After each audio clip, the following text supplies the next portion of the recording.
Island ഫിഷറീസിൽ ഇപ്പോൾ എന്തിനാണ് ഈ സമരം? പിന്നെ മാനേജ്മെന്റ് പുതിയ ആളുകളെടുത്താൽ ഞങ്ങൾക്ക് എങ്ങനെ ഓവർ ടൈം കിട്ടും? നിങ്ങളുടെ ഓവർ ടൈം ആണോ വലുത്, അതോ ജോലിയില്ലാത്ത 10 പേർക്ക് ജോലി കിട്ടുന്നതാണോ? അത് ഞങ്ങളുടെ പ്രശ്നമല്ല, ഞങ്ങൾക്ക് ഓവർ ടൈം കിട്ടണം. ഇതൊരു മുതലാളിത്ത മനോഭാവമാണ്. തൊഴിലാളികൾ പെറ്റിഭൂഷകളാവരുത്. പീറ്റർ കാര്യം മനസ്സിലാക്കാതെയാണ് സംസാരിക്കുന്നത്. ഓവർ ടൈം എല്ലായിടത്തും ഉള്ള കാര്യമാണ്. മാനേജ്മെന്റ് പുതിയ ജോലിക്കാരെടുക്കുന്നത് തെറ്റാണ്. അത് നമ്മുടെ യൂണിയൻ ഒരിക്കലും സമ്മതിക്കരുത്. നമ്മൾ യൂണിയൻ തുടങ്ങിയത് ജോലിയില്ലാത്തവർക്ക് ജോലി കൊടുക്കാനല്ലേ? പീറ്ററെ, അതൊക്കെ പഴയ കഥ. ഇപ്പോഴത്തെ പ്രശ്നം സമരം തുടരണോ വേണ്ടയോ എന്നുള്ളതാണ്.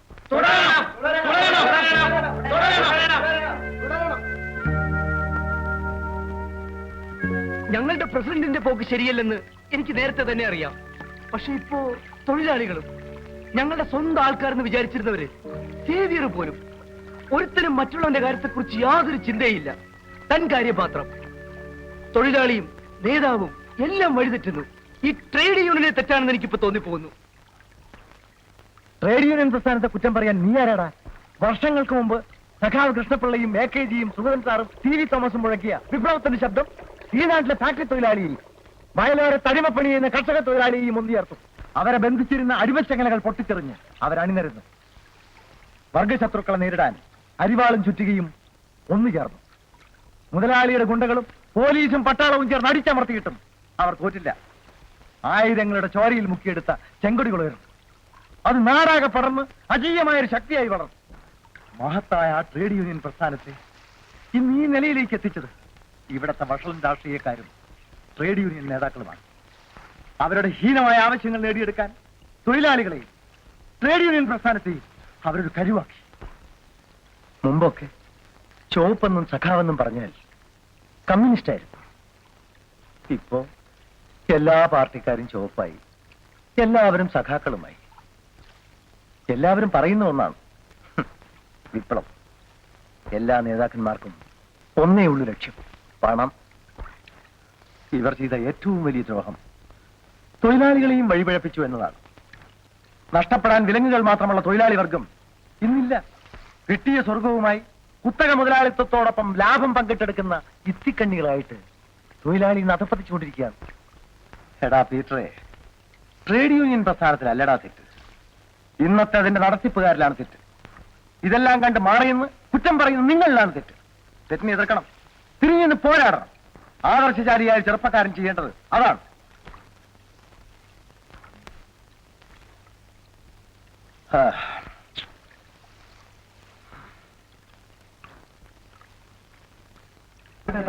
മഹത്തായ 6ാമത്തെ വർഷം. ഇതുവരെ ജോലിക്ക് ഇന്റർവ്യൂവിന് പോലും വിളിച്ചിട്ട്. 8ാമത്തെ വർഷക്കാലം ഞാനിവിടെ നിൽപ്പുണ്ട്. അവിടെ നിൽക്കും. ഇരിക്കാൻ പോലും പറ്റൂല. ഇന്ന് തന്നെ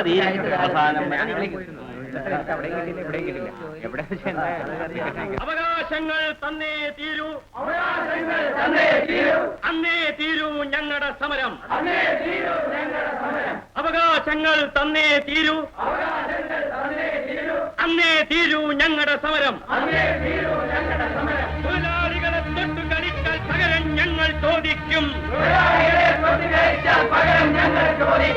തൊഴിലാളികളെ തൊട്ടു കളിച്ചാൽ പകരം ഞങ്ങൾ ചോദിക്കും. വേതന വർദ്ധനവ്, വേതന വർദ്ധനവ്, വേതന വർദ്ധനവ്. അവകാശങ്ങൾ തന്നേ തീരൂ, അന്നേ തീരൂ ഞങ്ങളുടെ സമരം.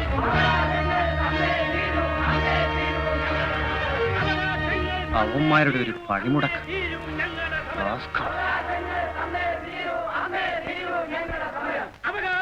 എന്താ നിർത്തിക്കളഞ്ഞത്? കല്ലിനിയും ഉണ്ടല്ലോ, എടുത്തെറിയൂ. എറിയും.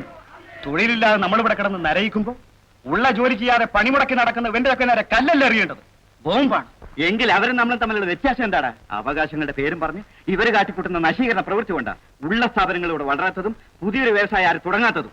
അത് കാരണമല്ലേ ഇവിടെ തൊഴിലില്ലായ്മ വർദ്ധിക്കുന്നത്. അതേ നശീകരണ പ്രവൃത്തി തന്നെ നമ്മളും ആവർത്തിച്ചാൽ എന്താ നമ്മുടെയൊക്കെ ഭാവി?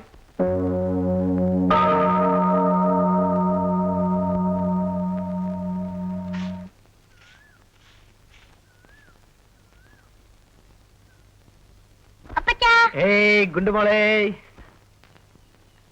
എന്താ ഇത് കേക്ക്. ആർക്കാ? മോക്ക്. എനിക്കോ? ആ, പിന്നെ എല്ലാവർക്കും.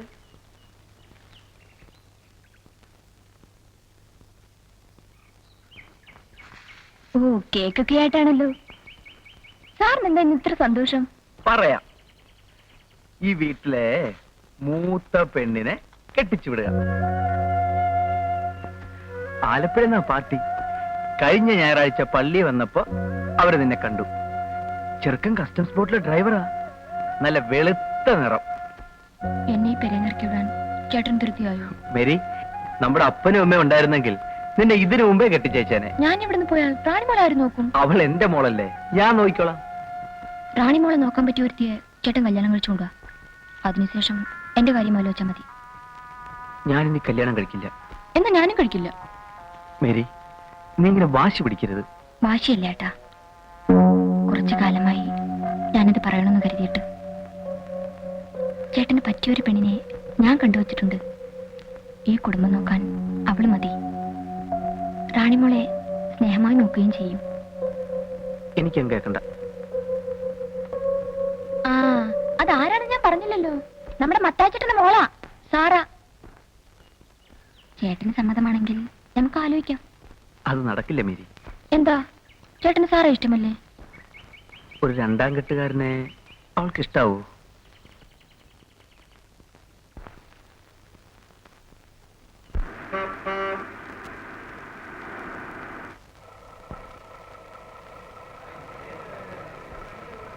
സാറ എന്താ എത്ര താമസിച്ചത്? ഞാൻ എത്ര നേരമായിരുന്നു സാറയെ കാത്തു നിൽക്കുന്നത്? ഞാൻ താമസിച്ചില്ലല്ലോ. എനിക്ക് സാറയോട് ഒരു കാര്യം പറയാനുണ്ട്. എന്താ? എന്റെ പീറ്ററിനെ പറ്റി സാറയുടെ അഭിപ്രായം എന്താ? എന്താ അങ്ങനെ ചോദിക്കാൻ? എനിക്കറിയണം, പറയൂ. എന്റെ ചേട്ടൻ ഇനി ഒരിക്കലും വിവാഹം കഴിക്കില്ലെന്ന് പറഞ്ഞിരുന്ന ആളാ. പക്ഷെ ഇപ്പൊ സമ്മതിച്ചു. എന്തിനാ ഇതൊക്കെ എന്നോട് പറയുന്നത്? സാറാ എന്റെ നാത്തൂനായി വരണം, അതിനാ.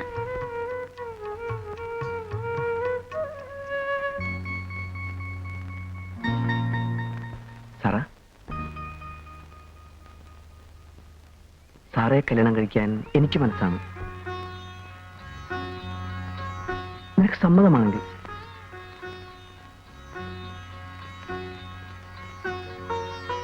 ആലോചിച്ച് പറഞ്ഞാൽ മതി.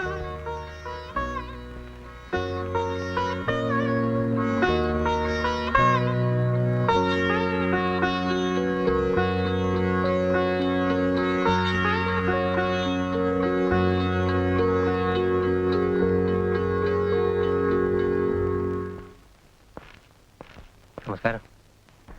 എന്താ രാമു? അശോ, എനിക്കിപ്പോ ക്രിസ്ത്യാനിയാകണം. രാമുവിന് ക്രിസ്ത്യാനിയാകണം? ആ, എന്താ പെട്ടെന്ന് ഇങ്ങനെ തോന്നാൻ? അത് പറയൂ. മേരിയെ എനിക്കിഷ്ടമാണ്. അത് കൊള്ളാം. നിങ്ങൾ തമ്മിൽ അത്രയ്ക്കിഷ്ടമാണോ? അതെ അച്ഛോ. രാമു, മേരിയെ വിവാഹം കഴിക്കാൻ വേണ്ടി മാത്രം നീ ഒരു ക്രിസ്ത്യാനിയാവേണ്ട ആവശ്യമില്ല. പിന്നെങ്ങനെ? വിവാഹം എന്ന് പറയുന്നത് പുരുഷനും സ്ത്രീയും തമ്മിലുള്ളൊരു കരാറാണ്. ജനിച്ച വീടും കുടുംബവും ഉപേക്ഷിച്ച് ഒരു പുരുഷന്റെ കൂടെ പൊറുക്കാൻ വരുന്ന സ്ത്രീയെ അവളുടെ മരണം വരെ സ്നേഹിക്കാനും സംരക്ഷിക്കാനും അവളെ വിവാഹം കഴിക്കുന്നവന് കടപ്പാടുണ്ട്. രാമു അതിന് തയ്യാറാണോ? പറഞ്ഞതൊക്കെ ഞാൻ ചെയ്യാച്ചോ. എങ്കിൽ രാമുവിന്റെയും മേരിയുടെയും കല്യാണം ഈ പള്ളിയിൽ വെച്ച് ഞാൻ നടത്തുക. അപ്പൊ എനിക്ക് മേരിയെ കല്യാണം കഴിക്കാമല്ലോ? കഴിക്കാം. വലിയ ഉപകാരാച്ചോ.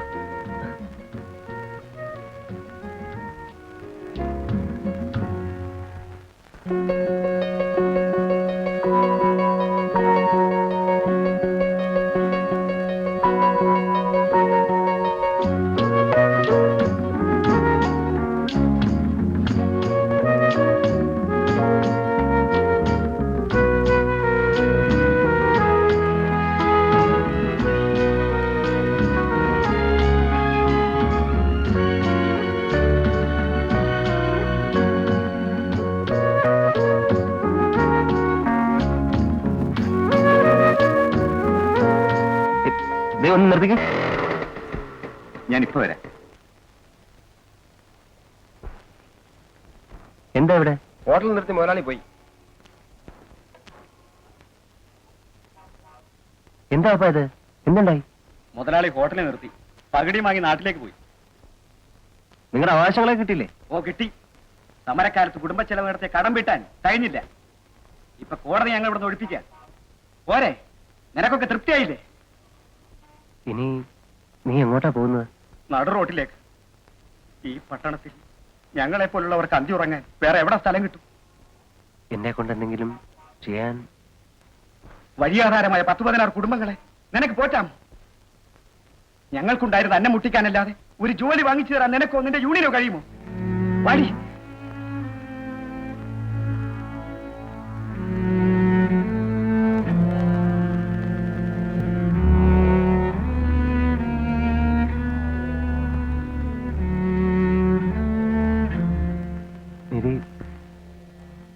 ആദ്യമൊക്കെ എനിക്കത് രസമായിരുന്നു, സമരവും പിക്കറ്റിങ്ങും അടിയും ബഹളവും ഒക്കെ. ഞാൻ ആരോ ആണെന്ന് എനിക്ക് തോന്നിപ്പോയി. പീറ്റർ പലപ്പോഴും എന്നോട് പറഞ്ഞിട്ടുള്ള നിന്റെ പോക്ക് ശരിയല്ലെന്ന്. അന്ന് ഞാനതൊന്നും കേട്ടില്ല. ഇനി അതൊന്നും ഓർത്ത് വിഷമിക്കണ്ട. ഞാൻ കാരണം ഇതുപോലെ എത്ര പേര് കഷ്ടപ്പെടുന്നുണ്ടാവും.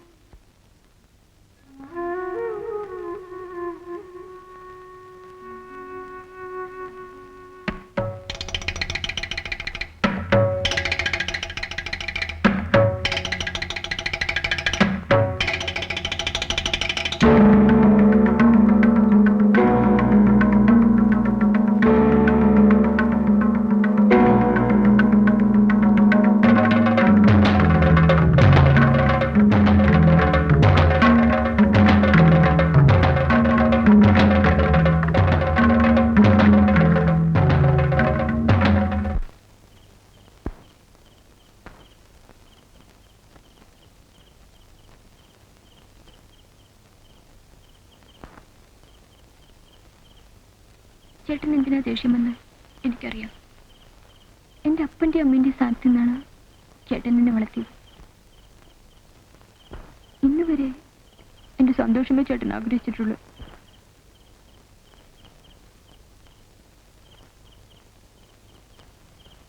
ഞാനും രാമും തമ്മിൽ ഇഷ്ടമാണ്. എന്റെ ആഗ്രഹങ്ങൾക്ക് ചേട്ടൻ എതിര് പറയില്ലെന്ന് കരുതിയ ഞങ്ങൾ തമ്മിൽ അടുത്തത്.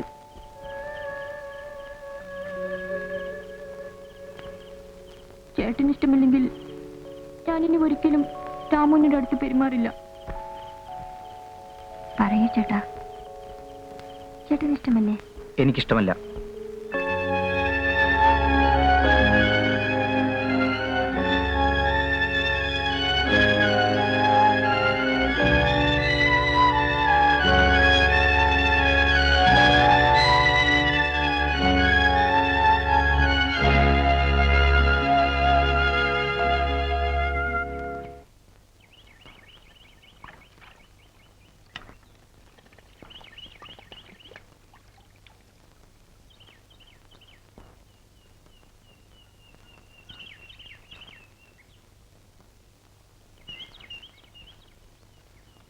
എന്താ മേരി, പീറ്റർ വല്ലതും പറഞ്ഞോ? എന്താ ഒന്നും മിണ്ടാത്തത്? എന്നോട് പറയില്ലേ? പറയാൻ.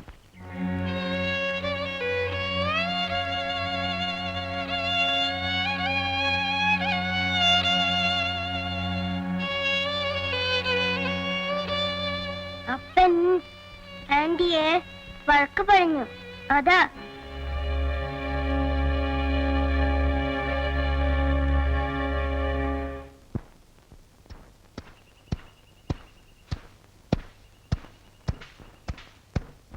പീറ്റർ, എനിക്കൊരു കാര്യം സംസാരിക്കാനുണ്ടായിരുന്നു. എന്താ? മേരിയും കൂടെ കേൾക്കാനാണ് ഞാൻ പറയുന്നത്.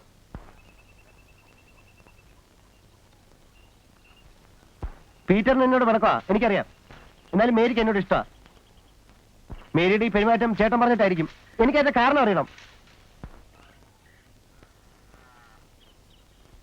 എനിക്ക് ആരും ഇല്ലാത്തതുകൊണ്ടോ അതോ വേറെ ജാതി ആയതുകൊണ്ടോ എന്നെ വേണ്ടാത്തത്? നിന്റെ ജാതിയും മതമൊന്നും എനിക്ക് കാര്യമല്ല. മേരിയെ ഞാൻ എന്റെ മോളെ പോലെ വളർത്തിയത്. നിന്നെ പോലെ ഉത്തരവാദിത്തമില്ലാത്തതിനോട് പൊറുക്കാൻ ഞാൻ അവളെ വിടില്ല. ഇന്ന് വരെ ഒരു ദിവസമെങ്കിലും നീ മാനമായ ഒരു ജോലി ചെയ്തിട്ടുണ്ടോ? അടി, ഇടി, വെട്ട്, കുത്ത്, അല്ലാതെ നിനക്ക് എന്തറിയാം? നിന്നെ പോലെ ഊച്ചാളിക്ക് എന്റെ പെങ്ങളെ ഞാൻ കൊടുക്കില്ല.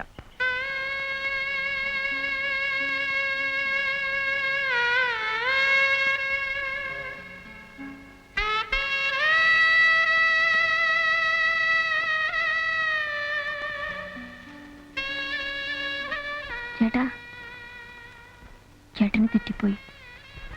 രാമപ്പോ അതിനൊക്കെ മാറി. എങ്കിലും അവനെ യൂണിയൻ ഓഫീസിൽ നിന്ന് ഇറങ്ങി വരട്ടെ, എവിടെയെങ്കിലും ഒരു ജോലി ചെയ്യട്ടെ. നിന്നെ ഞാൻ കെട്ടിച്ചു കൊടുക്കാം. യൂണിയനിൽ നിന്ന് ഞാൻ മാറില്ല. അവിടെ ഇരുന്നുകൊണ്ട് ഞാൻ ഒരുപാട് തെറ്റ് ചെയ്തിട്ടുണ്ട്. പലർക്കും അതുകൊണ്ട് ദോഷം ഉണ്ടായിട്ടുണ്ട്. എനിക്ക് വേണമെങ്കിൽ അവിടെ നിന്ന് ഇറങ്ങിപ്പോരാ, വേറെ ജോലിയും കിട്ടും. പക്ഷെ എന്റെ മനസ്സിന് സ്വസ്ഥത കിട്ടില്ല. ഞാൻ ചെയ്ത തെറ്റ് എനിക്ക് അവിടെ ഇരുന്നുകൊണ്ട് എന്നെ തിരുത്തണം. എന്ന് ഞാനൊരു ഊച്ചാളിയല്ലെന്ന് പീറ്ററിന് തോന്നുന്നു, അന്ന് മേരിയെ എനിക്ക് കല്യാണം കഴിച്ചെന്നാ മതി.